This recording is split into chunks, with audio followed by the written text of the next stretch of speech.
Welcome to We Talk Film. My name's Kalvin, and today I'm going to be reviewing a highly anticipated movie by myself. It is Coming to America, the sequel to the 1988 classic, which is also called Coming to America. However, this Coming to America title, the 2, is actually a number 2 as opposed to the word, which makes it a sequel. Now, this will be released on Amazon on the 5th of March. Here's what I think of it. You have to bear with me as well because I've got a few notes to make sure that I remember everything that I need to say to you, okay?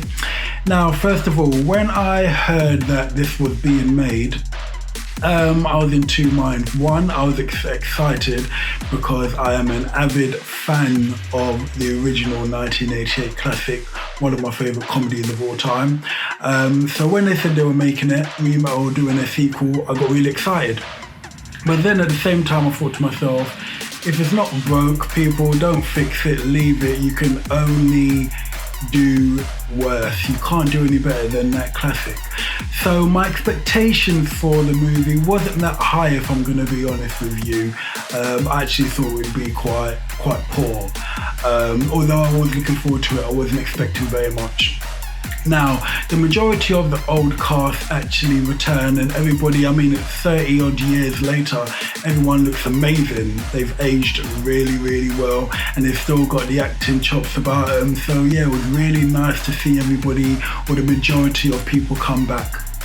Now, was it better than the original? Straight answer, no. It was not better than the original. It would have had to be something amazing to be better than the original. Was it good? Yes, it was good. It wasn't too bad. I had a fun time with it. It exceeded my expectations, but I would say mainly because my expectations were so low. I didn't expect very much from it at all. So it did exceed my expectations. However, it wasn't the greatest movie out there, but for nostalgia purposes, it did what it needed to do. Now, the story, we've all seen the trailer, pretty straightforward. The Prince, Eddie Murphy, called Akeem, he found out that he fathered a son, and he needs to go back to America to find his son so the son can basically take the throne when he passes on.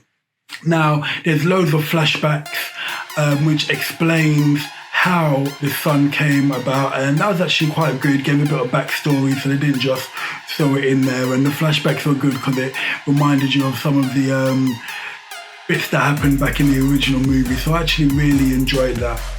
Now, the jokes in the movie.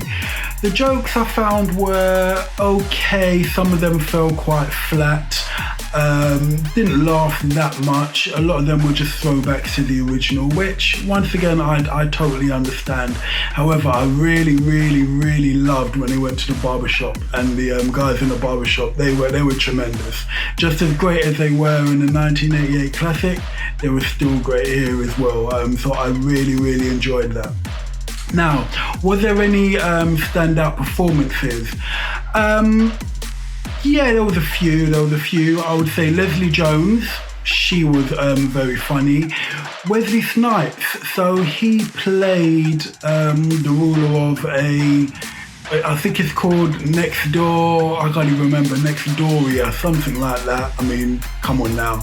But he plays the ruler of Next Doria, and I actually enjoyed his take on it. It was quite good. And you've also got Tracy Morgan. Tracy Morgan was playing a stylized version of himself, but I'm a fan of Tracy Morgan anyway, so I ate that up.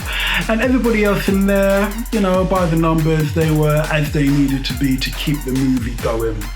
Now, you've got some nice classic cameos in there, which helped bring the movie along. Now, there's also a positive message that they're trying to put across in this movie, along with the jokes, which I think they did very well. I'm not going to tell you what it is as to put it, because, you know, that'll be a spoiler, but I did appreciate the message that they were trying to put across, and I believe that they did actually put it across quite well.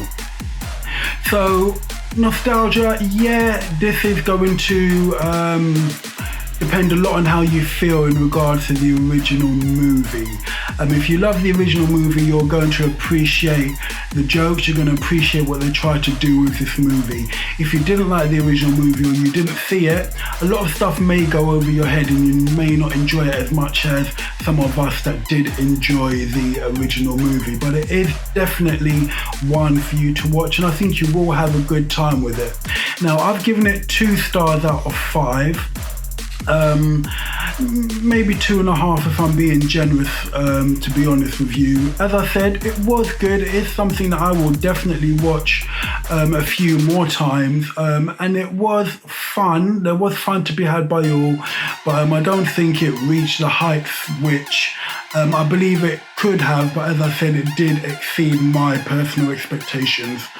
So that's my review for Coming to America. As I said, it's going to be released on Amazon. So please make sure you catch it.